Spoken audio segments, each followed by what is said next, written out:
Janapriya upscale 2 BHK 45 lakhs, 3 BHK 60 lakhs మాత్రమే. సితారా Sainikpuri. So ఇప్పుడు ఏ projects చేస్తున్నారు మేడం? ఇప్పుడు రీసెంట్ గా ఘాటి ఒకటి చెప్పాను, Okay. లాస్ట్ మంత్ రిలీజ్ అయ్యింది. ఓకే ఇంకా ఓటీటీ ప్లాట్ఫామ్స్ కి మన ఫ్యామిలీ మ్యాన్ లో ప్రియమణి గారికి చెప్తున్నాను, విచర్స్ చెప్పాను రీసెంట్ గా, అంతే. మేడం, మనకి జ్యోతి వర్మ అనగానే మాకు అందరికీ గుర్తొచ్చేది ఫస్ట్ వేదం సినిమాలో ఆ సరోజ క్యారెక్టర్. అండ్ దాంట్లో డైలాగ్స్ కూడా చాలా పవర్ఫుల్గా ఉంటాయి అండ్ చాలా యూనిక్గా కూడా ఉంటాయి. సరోజ క్యారెక్టర్లో ఒక్క డైలాగ్తో మనం ఇంటర్వ్యూ లోపలికి వెళ్దాం. ఒక్క డైలాగ్ చెప్పండి. హైదరాబాదు కాస్కో. హైదరాబాద్ వచ్చినప్పుడు ట్రైన్ లో అంతా. సో మీరు అంటే ఆ రోజు నుంచి ఈ రోజు వరకు కూడా మధ్యలో కొన్ని సినిమాలు మిస్ అయినా సరే అనుష్క గారితో మీ ట్రావెలింగ్ అలాగే కొనసాగుతుంది వారి సినిమాలతో. అంటే కొన్ని కొన్ని మిస్ అయినా కానీ కొన్ని మిస్ అయినాయి అవును. మధ్యలో. కొన్ని సినిమాలకైతే చెప్తూ వచ్చారు. సో చాలా గ్యాప్ తర్వాత ఇప్పుడు ఘాటి ఘాటి చెప్తుంటారు. సో ఆ రోజు వేదం అప్పుడు చూసిన అనుష్కకి ఇప్పుడు ఘాటి అప్పుడు చూసిన అనుష్కకి అంటే మీరు ఆమెను కలిసి ఉండకపోవచ్చు, కలిసి ఉండొచ్చు, బట్ ఆమె చేసే కష్టానికి కెరీర్ మీద ఆమెకు ఉండే ఫోకస్కి సో మీరు ఎలా చూస్తారు అనుష్క గారిని? షీఈ్ బ్రిలియంట్ ఆర్టిస్ట్ అండి, మనం చెప్పాల్సిన పని లేదు యాక్చువల్లీ. వేదం అసలు డిఫరెంట్ క్యారెక్టరైజేషన్, జాబ్ సాటిస్ఫాక్షన్ ఉంది మనకు కూడా, అండ్ లైక్ నాకు మెయిన్గా అలాంటి టిపికల్ క్యారెక్టర్స్. ఇప్పుడు ఘాటి కూడా అంతే పవర్ఫుల్ క్యారెక్టర్. అవును నన్ను అలా పవర్ఫుల్ క్యారెక్టర్స్ కి చూస్ చేసుకుంటారేమో, ఐ డోంట్ నో. కానీ ఈ ట్రైలర్ చూసినప్పుడు నేనే భయపడ్డాను, ఇంత పవర్ఫుల్ క్యారెక్టర్ కి నేను చెప్పగలుగుతానా లేదా అని. నాకు చాలా టెన్షన్ వచ్చింది అసలు. ఫస్ట్ డైలాగ్ కూడా ఎప్పుడూ ఫస్ట్ లాగే ఉంటుంది. మనం వెళ్ళినప్పుడు మనం ఎంత ప్రూవ్డ్ ఆర్టిస్ట్ అయినా, ఎన్నో వందల సినిమాలు చెప్పినా, లైక్ రోజు డబ్బింగ్ చెప్తున్నా కూడా మళ్ళీ ఫస్ట్ డే మళ్ళీ ఫస్ట్ మూవీ స్టార్ట్ అనేసరికి మనలో ఆ ఫియర్ ఉంటుంది ఖచ్చితంగా. అమ్మో, దీన్ని మనం కరెక్ట్ గా పోర్ట్రే చేయగలుగుతామా లేదా, ఎందుకంటే వాళ్ళు పడిన కష్టం అది, వాళ్ళకి దాని మీద గ్రిప్ ఉంటుంది. మనం సడన్ గా వెళ్ళి మనకి స్క్రిప్ట్ ఇస్తారు, క్యారెక్టరైజేషన్ చెప్తారు, మనం దాన్ని బట్టి చెప్పాల్సి వస్తుంది. మనం హోంవర్క్ చేయడానికి ఏమి ఉండదు, మనం అప్పటికప్పుడు అప్పటికప్పుడు మనం చెప్తాం. క్యారెక్టరైజేషన్ ఆ మూడ్ చెప్తారన్నమాట. బట్ చాలా బాగా చెప్పారు. ఘాటి సినిమా నుంచి ఒక డైలాగ్. ఫస్ట్ డైలాగ్ మాత్రం ఫస్ట్ టేక్ లోనే ఓకే అయిపోవాలని చెప్పి కొంచెం ఆ టెన్షన్ ఉంటుంది. లైక్ క్రిష్ గారు అందరూ ఉన్నారు, అది పూజ అయిన నెక్స్ట్ షాట్ కదా, కరెక్ట్ గా చెప్పేయాలి అని చెప్పి నేను కూడా ఒక 4-5 టైమ్స్ ఆ డైలాగ్ విని విని విని చెప్దాంలే అని చెప్పి చెప్పాను. ఫస్ట్ టేక్ ఓకే అవ్వలేదు కానీ సెకండ్ టేక్ కి ఓకే అయిపోయింది, ఎందుకంటే చాలా ఫెరోషియస్ ఆవిడ చెప్తారన్నమాట. సారు, నా పేరు శీలావతి, అడ్డొచ్చినోడు గుడ్డలు ఊడతీసి ఘాట్లకి కడతామండి. కాదు మేడం, జ్యోతి వర్మ అంటే ఇప్పుడు దాకా చాలా అమాయకంగా ఏదో నేను అడుగుతున్నాను మీరు మాట్లాడుతున్నారు. క్యారెక్టర్లోకి వెళ్ళిపోగానే ఆ బేస్ వాయిస్ ఆ ఎక్స్ప్రెషన్స్ ఇది అలా మారిపోయినాయి. అంతేనండి, ఇప్పుడు మనం వేరే వాళ్ళకి మ్యాచ్ చేయాలి కదా. ఇప్పుడు నాది నేను మ్యాచ్ చేస్తానేమో, ఆ క్యారెక్టరైజేషన్ కి ఆ బాడీ లాంగ్వేజ్ కి మనం మ్యాచ్ చేయాలన్నమాట. యాక్చువల్లీ ఏ క్యారెక్టర్ అయినా కూడా అది అంత ఈజీ జాబ్ ఏం కాదు, ఎందుకంటే ఏడుపు డైలాగ్స్ ఉంటాయి, ఇలాగా ఫెరోషియస్ గా డైలాగ్స్ ఉంటాయి, ఇలాంటివి కొంచెం ఛాలెంజింగ్. అంటే ఒక్క క్షణం మా స్టూడియోలోకి అనుష్క గారు అట్ట వచ్చి వెళ్ళిపోయినట్టు అనిపించింది. అంటే ఇక్కడ ఇంకో డౌట్ మేడం, మీరు వేదం సినిమాకి చెప్పిన తర్వాత ఇప్పుడు ఘాటి సినిమాకి చెప్పారు, 2 సినిమాలకి క్రిష్ గారే డైరెక్టర్. సో ఆయన పర్టికులర్ గా మీరే కావాలని చూజ్ చేసుకున్నారా? ఈ ఛాన్స్ ఎలా వచ్చింది? అవును, క్రిష్ గారు జ్యోతి వర్మ గారే చెప్పాలి ఇది అని చెప్పి, దీనికి నేను వాయిస్ టెస్ట్ కూడా ఇవ్వలేదు యాక్చువల్లీ. ఓకే, డైరెక్ట్ గా వెళ్ళి చెప్పేశారు. అంటే ప్రతి మూవీకి మేము వాయిస్ టెస్ట్లు ఇస్తాం. ఇప్పుడు ఎంత సీనియారిటీ ఉన్నా మనం ఎన్ని చెప్పి ప్రూవ్ చేసుకున్నా, బట్ ఆ సినిమాకి మ్యాచ్ అవుతుందా లేదా అని ప్రతి దానికి మాకు వాయిస్ టెస్ట్లు ఉంటాయి. సో వాయిస్ టెస్ట్ ఓకే అయితేనే వాళ్ళు మనకి నెక్స్ట్ మనం ఫర్దర్ గా చెప్తాం. నేను ఈ మూవీకి వాయిస్ టెస్ట్ ఇవ్వలేదు. సరే లేదు, జ్యోతి గారే చెప్పాలి అని చెప్పేశారు. మెయిన్ గా క్రిష్ గారు మాక్సిమం మూవీస్ కి నేను డబ్బింగ్ చెప్పానండి. అంటే నా డౌట్ ఏంటంటే 2010 నుంచి 2025కి 15 సంవత్సరాల గ్యాప్ ఉంది, కానీ ఆ జ్యోతి వర్మ ఆమె వాయిస్ ఆమె వర్క్ ఇలా ఉంటది, కృషి గారు అంత పర్టికులర్ గా గుర్తుపెట్టుకోవడం. నేను మధ్యలో కథానాయకుడు చెప్పాను, కంచె చెప్పాను, కొండపొలం చెప్పాను, లైక్ హీరోయిన్స్ మారారేమో కానీ నా వాయిస్ మారలేదు. ఈ వాయిస్ కంటిన్యూ చేస్తాను, సో అలా గుర్తుండిపోయారు. Okay, super. అండ్ మీకు బాగా పేరు తీసుకొచ్చిన ఇంకో సినిమా వచ్చేసి రంగస్థలం, అందులో రామలక్ష్మి క్యారెక్టర్.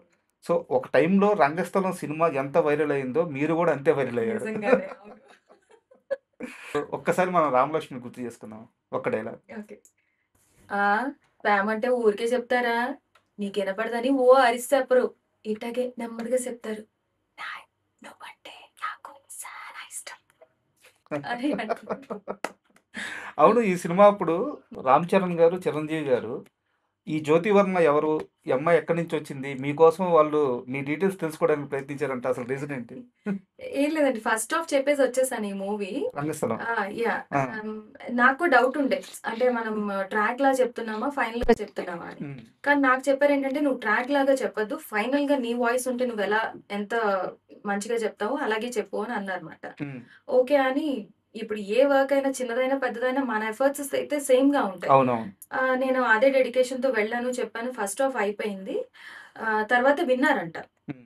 విని చాలా చెప్పారు. అసలు ఎవరు చెప్పారు అని అంటే, ఇలా 'జ్యోతి వర్మ' అని డబ్బింగ్ ఆర్టిస్ట్ అంట. అంతకుముందు ఏం చెప్పారు అలా అంటే ఎక్కడి ఓకే. నుంచి వచ్చారు అని లైక్ ఆ డీటెయిల్స్ అన్నీ తెలుసుకున్నారంట. ఓకే. సుకుమార్ గారు పర్సనల్‌గా కలిసారు స్టూడియోలోనే. హ్మ్. హ్మ్.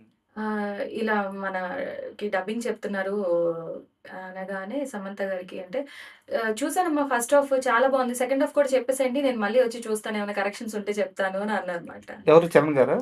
సుకుమార్ గారు. 'సుకుమార్' గారు. ఓకే. హ్మ్. అక్కడ కలిసాం. ఆ! సో, నాకప్పటికే ఇంకా హ్యాపీ అనిపించింది. సరే సెకండ్ హాఫ్ కూడా అయిపోయాక మొత్తం కరెక్షన్స్ అన్నీ చూసారు అయిపోయింది. సో, మీకప్పుడే అర్థమైందా ఇదే ఫైనల్ ట్రాక్ కాదు అని చెప్పి? లేదండి లాస్ట్ మినిట్ వరకు నాకు డౌటే ఈ మూవీ. అంత బాగా చెప్పినా? ఆ! ఓకే. సైమల్టేనియస్‌గా ఇంకొక ఆర్టిస్ట్‌తో కూడా చెప్పించారట. హ్మ్. నాకు తెలీదు ఆ విషయం. ఓకే. మళ్ళీ సమంత గారు కూడా చెప్పుకున్నారు. హ్మ్. ఇంక సమంత గారు చెప్పారు అంటే ఇంక మన వాయిస్ తీసేస్తారులే ఇది ట్రాక్ లాగా యూజ్ చేసుకుంటారని అనుకున్నాను. ఓకే. కానీ లాస్ట్ వరకు కరెక్షన్స్ చెప్తూనే ఉన్నాము. కానీ డౌట్‌ఫుల్‌గానే ఉండేది. హ్మ్. 8:00 షోకి వెళ్ళాను ఫస్ట్ టైమ్ నేను. ఓకే. వెళ్లి చూసుకున్నాను. ఇది నా వాయిస్ అంటే అని. మీరు థియేటర్‌కెళ్ళే వరకు మీ వాయిస్ ఉందన్న విషయం మీకే తెలీదు. లేదు. అన్ని వాళ్ళు కూడా సినిమాలకి రివీల్ చేయలేదు. ఓకే. ఆ! అన్ని సినిమాలకి ఇలాగే ఉంటుందా? లేదండి. పర్టిక్యులర్‌గా ఈ మూవీకే నేను ఫేస్ చేశాను. హ్మ్. లేకపోతే ఎప్పుడైతే మనం లాస్ట్ ఫైనల్ కరెక్షన్స్ చెప్తామో మనకి అర్థమైపోద్ది. హ్మ్. లైక్ మనమే చెప్పాము అని. ఈ సినిమాకి మాత్రం ఇంకొకళ్ళు చెప్పారని తర్వాత తెలిసింది. సమంత గారు చెప్తున్నారని తెలిసింది. సో, ఇంకెప్పుడైతే ఆవిడ చెప్తున్నారో అనగానే ఇంక మనకి లేదులే అవకాశం లైట్ తీసుకో అని అనుకున్నాను. బట్ స్టిల్ గాడ్స్ గ్రేస్ అంతే. సో, అంటే ఒక సక్సెస్ వచ్చే ముందు దాని స్వీట్‌నెస్ తెలియడానికి దాచిపెట్టి మీకిచ్చినట్టున్నారు దేవుడు. ఏమోనండి తెలీదు. సో, మీ వర్క్స్ కాస్త పక్కన పెడితే అంటే మీ ప్రాజెక్ట్స్ గాని, మీ వర్క్స్ గాని కాస్త పక్కన పెడితే అసలు డబ్బింగ్ అంటే దీన్ని ఒక కెరీర్‌గా ఎంచుకోవాలి అనుకునే ఈ జనరేషన్ వాళ్ళకి మీరు ఏ సలహా ఇస్తారు? తీసుకోమంటారా? వద్దంటారా? ఆల్రెడీ వేరే ప్రొఫెషన్‌లో ఉంటే డోంట్ కమ్ అండి. ఓకే. ఒకవేళ మీకొద్దాము అని ఆ ప్యాషన్, ఇంట్రెస్ట్ ఉంటే ప్లీజ్ కమ్ ట్రై.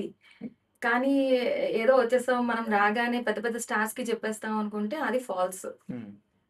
మీరు అంటే రాగానే ఎవరు కూడా మైక్ ముందు అన్ని రకాలు చెప్పలేం. మనం అనుకుంటాం టీవీలో చూసినప్పుడు భలే ఈజీగా ఉంది చెప్పేస్తున్నారు అనుకుని.